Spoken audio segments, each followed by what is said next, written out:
আসসালামু আলাইকুম। Exam point বিডিতে তোমাদের সবাইকে স্বাগতম। প্রিয় এইচএসসি 2026 সালের শিক্ষার্থীরা, আজকে আমি তোমাদের জন্য একটি গুরুত্বপূর্ণ ভিডিও নিয়ে এসেছি।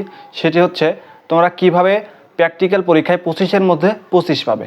তো তোমাদের পরীক্ষা যাই হোক যেভাবেই হোক হয়েছে, তো অনেকেরই খারাপ হয়েছে আবার অনেকেরই ভালো হয়েছে। তো এই একটা সুযোগ যে এখানে তোমাদের ভালো করার একটি কিন্তু সুযোগ রয়েছে, সেটা হচ্ছে প্র্যাকটিক্যাল মার্ক কিন্তু তোমাদের 25 থাকে। এই 25 মার্কের ভিতর কিভাবে তোমরা 25ই পাবে সেই গুরুত্বপূর্ণ কিছু টিপস রয়েছে, সেগুলো আজকের ভিডিওতে আমি আলোচনা করব। তো চলো বন্ধুরা, আর দেরি না করে ভিডিওটি শুরু করা যাক। আর তোমরা যারা আমার চ্যানেলটি এখনও সাবস্ক্রাইব করো নাই, অবশ্যই চ্যানেলটি সাবস্ক্রাইব করে পাশে থাকা বেল আইকনটি চালু করে দেবে। এসএসসি 2026 সালের শিক্ষার্থীরা, তোমাদের পরীক্ষা কিন্তু এবার অনেক কঠিন হয়েছে। অর্থাৎ তোমাদের কাছে মনে হচ্ছে যে অনেক কঠিন, আবার অনেক ঘাত প্রতিঘাত সহ্য করে কিন্তু তোমরা এইচএসসি 2026 পরীক্ষা দিয়েছো। তো এখন তোমাদের অনেকেরই পরীক্ষা ভালো হয়েছে, আবার অনেকেরই কিন্তু খারাপ হয়েছে। তো অনেকে চিন্তা করছে যে কীভাবে ভালো A+ মার্ক পাওয়া যায় বা ভালো একটি রেজাল্ট করা যায়। তো A+ পেতে হলে অবশ্যই কিন্তু তোমার প্যাকের দিক একটু বিশেষভাবে নজর দিতে হবে। তো সেটি হচ্ছে কিভাবে তোমরা A+ পাবে, সে বিষয় নিয়ে আজকের ভিডিওতে আমি আলোচনা করবো। তো প্রথমে তোমরা দেখবে যে তোমাদের যে খাতা, প্র্যাকটিক্যাল যে খাতা, সেটি সম্পূর্ণ হয়েছে কিনা, অর্থাৎ তোমাদের সমস্ত এক্সপেরিমেন্ট ওই খাতার মধ্যে আছে কিনা, খাতাটি কোথাও কাটা বা ঘষা মাজা আছে কিনা, বা খাতাটি কোথাও ছেঁড়া ফাটা আছে কিনা, এটি দেখবে। তো প্রথমে যে তোমাদের প্র্যাকটিক্যাল খাতার প্রথম যে পদ্ধতি, সেটি হচ্ছে তোমার খাতাটি সম্পূর্ণ ভালোভাবে আছে কিনা এটি দেখা। প্রথমে তোমাদেরকে যেটি দেখে সেটা হচ্ছে খাতার যে সৌন্দর্য সেটি। তো অবশ্যই তোমরা দেখবে যে তোমাদের খাতাটি সম্পূর্ণ আছে কিনা। টেরা ফাটা বা কাটাকাটি এগুলো থাকলে কিন্তু তোমরা প্র্যাকটিক্যাল মার্ক কম পাবে। শিক্ষকের স্বাক্ষর ঠিকমতো আছে কিনা এবং সমস্ত এক্সপেরিমেন্ট ওই খাতার মধ্যে আছে কিনা এটি কিন্তু অবশ্যই ভালোভাবে দেখে নেবে। তো এরপরে যে কাজ, সেটি হচ্ছে তোমার যে এক্সপেরিমেন্টগুলো তোমার খাতায় লিখেছো সেটি কিন্তু হাতে কলমে দেখতে হবে তুমি পারো কিনা। শুধু খাতায় লিখে রাখলে হবে না, এটি তুমি প্র্যাকটিক্যালভাবে যদি ট্রাই করো, অর্থাৎ প্র্যাকটিক্যালভাবে যদি অনুশীলন করো, তাহলে কিন্তু ওই দিন তোমার প্র্যাকটিক্যাল পরীক্ষার দিন কিন্তু তুমি সমস্ত নম্বরগুলো সঠিকভাবে পাবে। তো আর একটি কথা তোমাদের মাথায় রাখতে হবে, এখানে কিন্তু তোমাদের মৌখিক অভিক্ষা যেটা বলা হয়, যেটা ভাইবা, এই ভাইবায় কিন্তু তোমাদের অনেকগুলো প্রশ্ন আসতে পারে।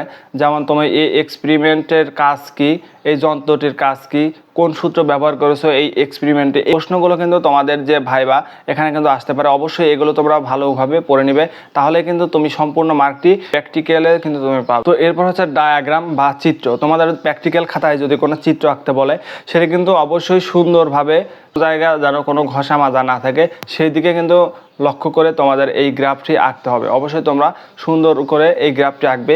এখানে কিন্তু তোমাদের ভালো একটি মার্ক পাওয়ার সম্ভাবনা থাকে যদি তোমরা সুন্দর করে এই গ্রাফিতিটি যদি আঁকতে পারো। আরেকটি যে বিষয়, সেটা হচ্ছে অনেকেই তোমরা ভুল করো ভাইবার ক্ষেত্রে।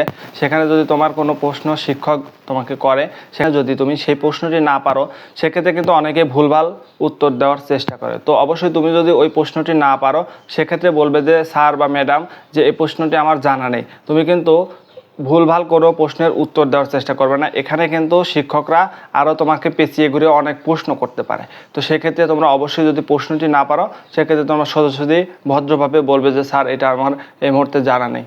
পরে আরেকটি বিষয় লক্ষ্য করবে, সেটি হচ্ছে তোমাদের প্রয়োজনীয় কাগজপত্র, যেমন admit card, registration card, practical খাতা, কলম, পেন্সিল, প্রয়োজনীয় যে সমস্ত জিনিস লাগবে সেগুলো কিন্তু সঙ্গে নিয়েই তুমি প্র্যাকটিক্যালের যে পরীক্ষা সেখানে উপস্থিত হবে। এগুলো যদি সাথে করে না নিয়ে যাও, তাহলে কিন্তু এখানে তোমার নাম্বার কমে যেতে পারে। অবশ্যই প্রয়োজনীয় কাগজপত্র সঙ্গে নিয়ে যাবে।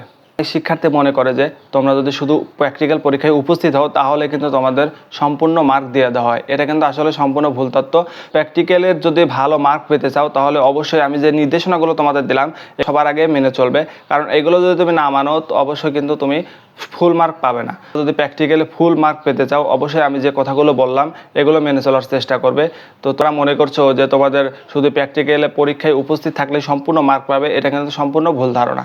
তো তুমি একটা ভালো রেজাল্ট করতে হলে অবশ্যই কিন্তু তোমার প্র্যাকটিক্যালের যে মার্ক এটি ফুলভাবে যদি তুমি পাও, অবশ্যই তুমি ভালো একটি রেজাল্ট করতে পারবে। কেননা যদি প্র্যাকটিক্যালে তুমি কম পাও, তাহলে কিন্তু তোমার যে মূল যে বিষয়ের যে নম্বরগুলো এগুলো কিন্তু A+-এর কাছাকাছি যাবে না।